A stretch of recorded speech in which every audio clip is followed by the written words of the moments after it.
ನಮಸ್ಕಾರ ರಿವ್ಯೂ ಚಾನೆಲ್ಗೆ ಸ್ವಾಗತ. ನಾನು ಸೌಖ್ಯ ಗಾಂವ್ಕರ್. ಉಪರಾಷ್ಟ್ರಪತಿ ಜಗದೀಪ್ ಧನ್ಕರ್ ಮತ್ತೆ ಗುಡುಗಿದ್ದಾರೆ. ಹಾಗಾದ್ರೆ ಸುಪ್ರೀಂ ಕೋರ್ಟ್ನ ಸ್ಥಾನಮಾನ ಏನು ಅನ್ನೋದನ್ನ ಈ ಸಲ ಮತ್ತಷ್ಟು ನೇರವಾಗಿ ಅಟ್ಯಾಕ್ ಮಾಡಿದ್ರ.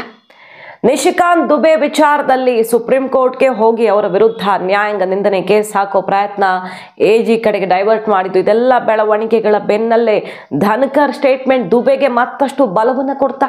ಪಾರ್ಲಿಮೆಂಟಾ ಸುಪ್ರೀಂ ಕೋರ್ಟಾ, ಯಾರು ಸುಪ್ರೀಂ ಯಾರು ಅಂತಿಮ ಅನ್ನುವಂಥ ಪ್ರಶ್ನೆ, ಆ ಜಟಾಪಟಿ, ಆ ವಿಷಯದಲ್ಲಿ ತರ್ಕ ಚರ್ಚೆಗಳು ಮುಗಿಲು ಮುಟ್ಟಿರೋ ಹೊತ್ತಲ್ಲಿ ಜಗದೀಪ್ ಧನ್ಕರ್ ಮತ್ತೆ ಅಬ್ಬರಿಸಿದ್ದಾರೆ. ಬಹುದೊಡ್ಡ ಬಾಣವನ್ನೇ ಬಿಟ್ಟಿದ್ದಾರೆ ಈ ಸಲ. ಅದು ಇಂಡೈರೆಕ್ಟ್ ಆಗಿ ದುಬೆಗೆ ಬಹುದೊಡ್ಡ ಬಲವನ್ನು ಕೊಟ್ಟಂತಾಗಿದೆ. ಮಾಹಿತಿ ಮುಂದೆ ಇಡ್ತಾ ಹೋಗ್ತೀವಿ. ಮಿಸ್ ಮಾಡದೆ ನಮ್ಮ ಚಾನಲ್ನ ಸಬ್ಸ್ಕ್ರೈಬ್ ಮಾಡಿ, ನಿಮ್ಮ ಅಭಿಪ್ರಾಯ ಕಮೆಂಟ್ ಮಾಡಿ ತಿಳಿಸಿ. ಎಸ್ ವೀಕ್ಷಕರೇ, ಇದು ಶುರುವಾಗಿದ್ದು ರಾಷ್ಟ್ರಪತಿಗಳಿಗೆ ಸುಪ್ರೀಂ ಕೋರ್ಟ್ ಡೆಡ್ ಲೈನ್ ಹಾಕ್ತಲ್ಲ ಅನ್ನೋ ವಿಷಯದಿಂದ. ಹಿಂದೆ ಇರಲಿಲ್ವಾ, ಬೇಕಾದಷ್ಟು ವಿಚಾರಗಳಲ್ಲಿದ್ವು, ಆದರೆ ಈ ಸಲ ಸ್ವಲ್ಪ ಜಾಸ್ತಿಯಾಗಿ ಚರ್ಚೆ ಬೇರೆ ಹಂತಕ್ಕೆ ಹೋಗಿದೆ.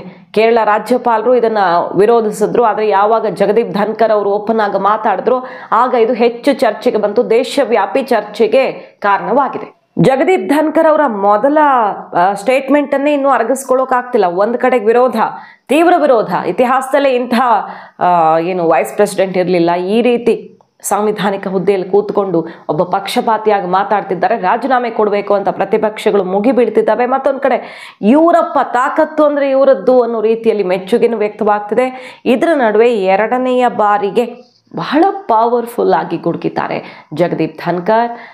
ಲಾ ಸ್ಟೂಡೆಂಟ್ಸನ್ನು ಉದ್ದೇಶಿಸಿ ಡೆಲ್ಲಿಯಲ್ಲಿ ಮಾತನಾಡೋ ಸಂದರ್ಭದಲ್ಲಿ, ಡೆಲ್ಲಿ ಯೂನಿವರ್ಸಿಟಿ ಕಾರ್ಯಕ್ರಮ ಅದು, ಪಾರ್ಲಿಮೆಂಟೇ ಸುಪ್ರೀಂ ಅನ್ನುವಂಥ ಬಿಗ್ ಅನೌನ್ಸ್ಮೆಂಟನ್ನು ಮೊಳಗಿಸಿದ್ದಾರೆ ಜಗದೀಪ್ ಧನ್ಕರ್ ಅವರು.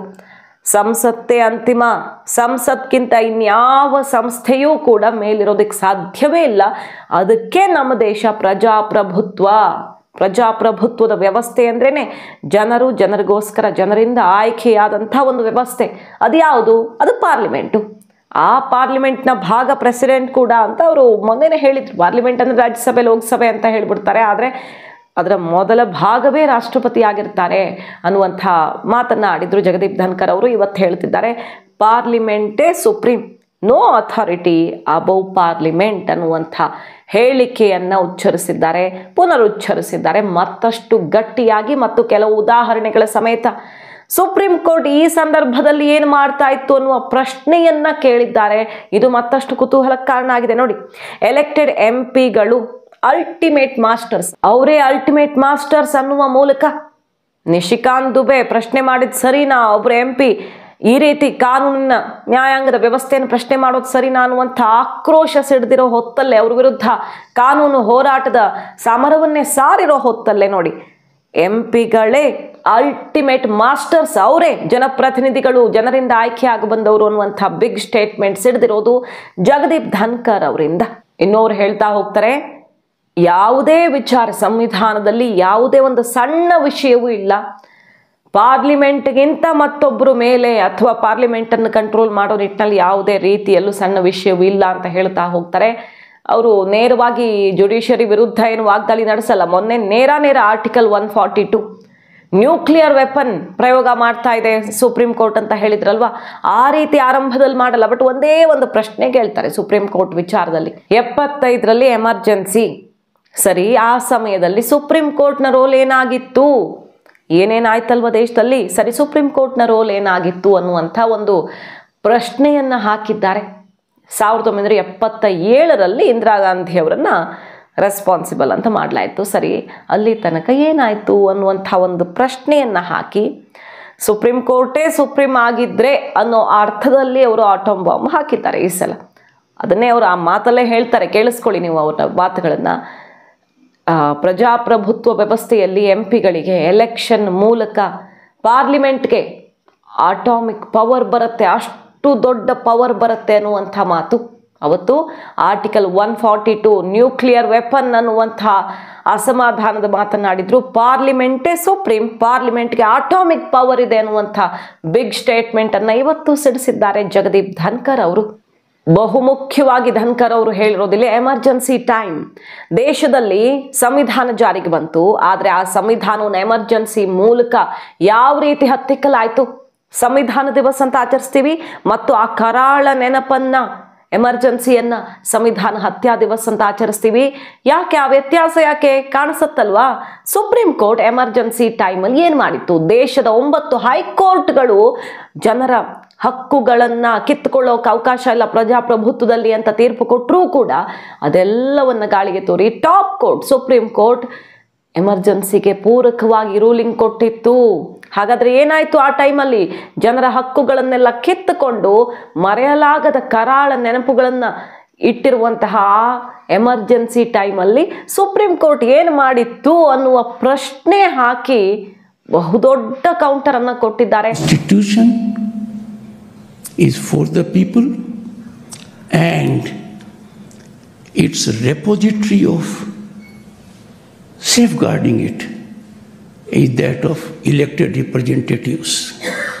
They are the ultimate masters as to what constitutional content will be.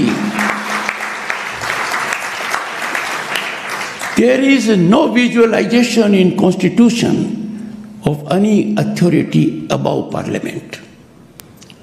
Parliament is supreme. And that being the situation, let me tell you, it is as supreme as every individual in the country, part of we the people, is an atom in democracy. And that atom has atomic power. And that atomic power is reflected during elections. Judges who issued a mandamus virtually to the president have forgotten the power of the Constitution. Article 142 has become a nuclear missile against democratic forces. Supreme court अपनी सीमा से बाहर जा रहा है. Supreme court की सीमा ये है कि भारत का संविधान जिस कानून को बनाया उस कानून की उसको व्याख्या करनी है, और यदि वो व्याख्या नहीं कर सकती है और सब कुछ के लिए सुप्रीम कोर्ट जाना है तो इस संसद का कोई मतलब नहीं है, विधानसभा का कोई मतलब नहीं है, उसको बंद कर दे. सो ಪಾರ್ಲಿಮೆಂಟಿನ ಮೇಲೆ ಇನ್ಯಾರೂ ಇರೋದಕ್ಕೆ ಸಾಧ್ಯವೇ ಇಲ್ಲ ಪ್ರಜಾಪ್ರಭುತ್ವದ ವ್ಯವಸ್ಥೆಯಲ್ಲಿ. ಹಾಗಾಗಿಯೇ ಇದು ನಮ್ಮ ಅತ್ಯಂತ ಬಲಿಷ್ಠ ಪ್ರಜಾಪ್ರಭುತ್ವದ ದೇಶ ಅನ್ನುವ ಗುಡುಗನ್ನ ಮೊಳಗಿಸಿದ್ದಾರೆ ಜಗದೀಪ್ ಧನ್ಕರ್. ತೀವ್ರ ವಿರೋಧ, ಆಕ್ರೋಶ, ದುಬೆ ವಿರುದ್ಧ, ಬಿಜೆಪಿಯ MLA, ಪಶ್ಚಿಮ ಬಂಗಾಳ MLA ವಿರುದ್ಧ ಎಲ್ಲ ಸಿಡ್ದಿದೆಯಲ್ವಾ. ಈಗ ಸುಪ್ರೀಂ ಕೋರ್ಟೇ ಫೈನಲ್ ಆಗಿದ್ರೆ ಪಾರ್ಲಿಮೆಂಟ್ ಬಂದ್ ಮಾಡಿಬಿಡೋಣ ಅಂತ ಸ್ಟೇಟ್ಮೆಂಟ್ ಕೊಟ್ಟಿರೋದು, ನ್ಯಾಯಾಂಗಕ್ಕೆ ಅಗೌರವ ಅಂತ ಕೋರ್ಟ್ಗೆ ಹೋದ್ರು. ನಾವಿದ್ರ ಬಗ್ಗೆ ತೀರ್ಮಾನ ತಗೊಳ್ಳಲ್ಲ, ನೀವು ಅಟಾರ್ನಿ ಜನರಲ್ ಪರ್ಮಿಷನ್ ತಗೊಳ್ಳಿ ಅಂತ ಸುಪ್ರೀಂ ಕೋರ್ಟ್ ಕಳಿಸ್ತು. ಹಾಗೆ ಪ್ರೆಸಿಡೆಂಟ್ಗೆ ಅಲ್ಲಿ ರಾಷ್ಟ್ರಪತಿ ಆಳ್ವಿಕೆ ಬರಬೇಕು, ಆಡಳಿತ ಬರಬೇಕು ಪಶ್ಚಿಮ ಬಂಗಾಳದಲ್ಲಿ ಆದೇಶಿಸಿ ಅಂತ ಹಾಕಿದ್ದ ಅರ್ಜಿಯನ್ನು ಮೊದಲೇ ಈಗ ಅಂಡರ್ ಫೈರ್ ಇದ್ದೀವಿ ನಾವು, ಸಿಕ್ಕಾಪಟ್ಟೆ ಆಕ್ರೋಶ ಸಿಡ್ತಿದೆ. ಈ ಹೊತ್ತಲ್ಲಿ ರಾಷ್ಟ್ರಪತಿಗಳಿಗೆ ನಾವು ಆದೇಶ ಕೊಡಬೇಕು ಅಂತ ಬಯಸ್ತೀರಾ ಅಂತ ಕೋರ್ಟ್ ಕೇಳಿದ್ದು ಕೂಡ ಗಮನ ಸೆಳೀತು. ಧನ್ಕರ್ ಅವರು 2ನೇ ಬಾರಿ ಗರ್ಜಿಸಿರೋದೀಗ ಪಾರ್ಲಿಮೆಂಟ್ಗಿಂತ ಮೇಲೆ ಇನ್ಯಾರೂ ಇಲ್ಲ ಮತ್ತು ಆಯ್ಕೆಯಾಗಿರುವಂತಹ ಸಂಸದರೇ ಅವರೇ ಮಾಸ್ಟರ್ಸ್. ಸಂವಿಧಾನವನ್ನು ರಕ್ಷಿಸುವಲ್ಲಿ, ಸಂವಿಧಾನ ಹೇಳಿದಂತೆ ನಡ್ಕೊಂಡು ನಾವು ಜನರಿಗೆ ಸೇವೆ ಮಾಡೋರೇ ಮಾಸ್ಟರ್ಸ್ ಅನ್ನುವಂಥ ಗುಡುಗು ಈಗ ಮತ್ತೊಮ್ಮೆ ಅಲ್ಲೋಲ ಕಲ್ಲೋಲ ಸೃಷ್ಟಿ ಮಾಡಲಿದೆಯಾ? ಈಗ ಪ್ರತಿಪಕ್ಷಗಳು ಮತ್ತಷ್ಟು ಕೆರಳಿ ಕೆಂಡವಾಗಿದ್ದು, ಇಂತಹ ಒಬ್ಬರು VPಯನ್ನು ನಾವು ನೋಡೇ ಇರಲಿಲ್ಲ, ಇಂತಹ ಒಬ್ಬ ಉಪರಾಷ್ಟ್ರಪತಿ ಇತಿಹಾಸದಲ್ಲಿ ಇಲ್ಲ, ಮುಂದೆ ಬರಲಿಕ್ಕಿಲ್ಲ ಅನ್ನೋ ರೀತಿಯಲ್ಲಿ ಆಕ್ರೋಶ ವ್ಯಕ್ತವಾಗ್ತಿದೆ ಧನ್ಕರ್ ಅವರ ವಿರುದ್ಧ. ಇವರು ಪಕ್ಷಪಾತಿಯಾಗಿ ನಡ್ಕೊಳ್ತಾ ಇದ್ದಾರೆ, ಮೋದಿ ಶಾ ಪರವಾಗಿ ನಿಂತು ಈ ರೀತಿ ವ್ಯಂಗ್ಯವಾಡ್ತಿದ್ದಾರೆ ಅನ್ನುವ ಆಕ್ರೋಶ ಸಿಡಿದಿದೆ ಮತ್ತೊಂದು ಕಡೆಯಿಂದ. ಹಾಗಾದರೆ ಜುಡಿಷಿಯರಿಯನ್ನು ಪ್ರಶ್ನೆ ಮಾಡುವ ಮತ್ತು ಅದ್ರ ಬಗ್ಗೆ ಚರ್ಚೆ ಮಾಡೋದು ಕೂಡ ತಪ್ಪು ಅನ್ನೋ ಪರಿಸ್ಥಿತಿಯಲ್ಲೇ ಮುಂದುವರಿಬೇಕು ಅಂತೀರಾ ಅನ್ನುವಂಥ ಆಕ್ರೋಶ ಕೂಡ ಸಿಡಿದಿದೆ. ಮತ್ತೊಮ್ಮೆ ಚರ್ಚೆ ಇನ್ನೊಂದು ಹಂತಕ್ಕೆ ಹೋಗ್ತಾ ಇರೋದು. ಸುಪ್ರೀಂ ಕೋರ್ಟ್ ಸೂಪರ್ ಪಾರ್ಲಿಮೆಂಟ್ ಆಗೋದಿಕ್ಕೆ ಹೊರಟಿದೆ. ಹಾಗಾದರೆ ಲಾ ಮೇಕರ್ಸ್ ಕೆಲಸ ಏನು ಅನ್ನುವಂಥ ಪ್ರಶ್ನೆಯನ್ನು ನೇರ CJI ಮತ್ತು ಸುಪ್ರೀಂ ವಿರುದ್ಧ ಹಾಕ್ತಾ ಇದ್ದ ಹಾಗೆ ಈಗ ಅಲ್ಲೋಲ ಕಲ್ಲೋಲ ಸೃಷ್ಟಿಯಾಗಿತ್ತು. ಮತ್ತಷ್ಟು ಗಟ್ಟಿಯಾಗಿ ಈಗ ಧನ್ಕರ್ ಅವರು ಗುಡುಗಿರೋದು ನೋಡ್ತಾ ಇದ್ರೆ ನಿಜಕ್ಕೂ ಕೇಂದ್ರ ಸರ್ಕಾರದ ಆಲೋಚನೆಗಳ ಸುಳಿವಾಯಿತು. ನ್ಯಾಯಾಂಗ, ಶಾಸಕಾಂಗ, ಕಾರ್ಯಾಂಗ ಇದ್ರ ನಡುವೆ ಆಗಾಗ ವ್ಯತ್ಯಾಸಗಳು ಬರ್ತಾನೆ ಇರ್ತವೆ. ಅದನ್ನು ಪರಿಹರಿಸ್ಕೊಳ್ಳೋದು ಹೇಗೆ ಅನ್ನೋದಕ್ಕೆ ಒಂದು ಅಲ್ಟಿಮೇಟ್ ಸೊಲ್ಯೂಷನ್ ಬೇಕು. ಆ ಸೊಲ್ಯೂಷನ್ ಕಂಡು ಹಿಡಿಯೋದಕ್ಕೆ ಮುಂದಾಯ್ತಾ ಹಾಗಾದ್ರೆ ಮೋದಿ ಸರ್ಕಾರ? ಯಾಕಂದ್ರೆ ಹಿಂದೆ ಈಗ ಕಾಂಗ್ರೆಸ್ ವಿರೋಧಿಸ್ತಿರಬಹುದು ನ್ಯಾಯಾಂಗ ನಿಂದನೆ ಅಂತ, ಬಟ್ ಇಂದಿರಾ ಗಾಂಧಿ ಅವರೇ ಸುಪ್ರೀಂ ಕೋರ್ಟ್ ಅನ್ನು ಕ್ರಿಟಿಸೈಸ್ ಮಾಡಿರುವಂತಹ ವಿಡಿಯೋಗಳೀಗ ಸಿಕ್ಕಾಪಟ್ಟೆ ಸದ್ದು ಮಾಡ್ತಿವೆ. BJP ಅವರೇ ಬಿಟ್ಟು ಆ ವಿಡಿಯೋ ಸಂಚಲನ ಸೃಷ್ಟಿ ಮಾಡಿದೆ. ಇಂದಿರಾ ಗಾಂಧಿ ಅವರು ಅವತ್ತೇನು ಹೇಳಿದ್ರು ಕೋರ್ಟ್ಗಳ ಬಗ್ಗೆ ಅಂತ ಈಗ BJP ಅವರು ಮಾತನಾಡ್ತಿದ್ದಾರೆ. ಸೊ ಎಲ್ಲ ಕಾಲಗಳಲ್ಲೂ ಅವರವರ ಆಡಳಿತದ ಅವಧಿಯಲ್ಲಿ ಈ ರೀತಿಯದ್ದೊಂದು ಸಂಘರ್ಷ ಆಗಾಗ ಬಂದು ಹೋಗಿರೋದೆ.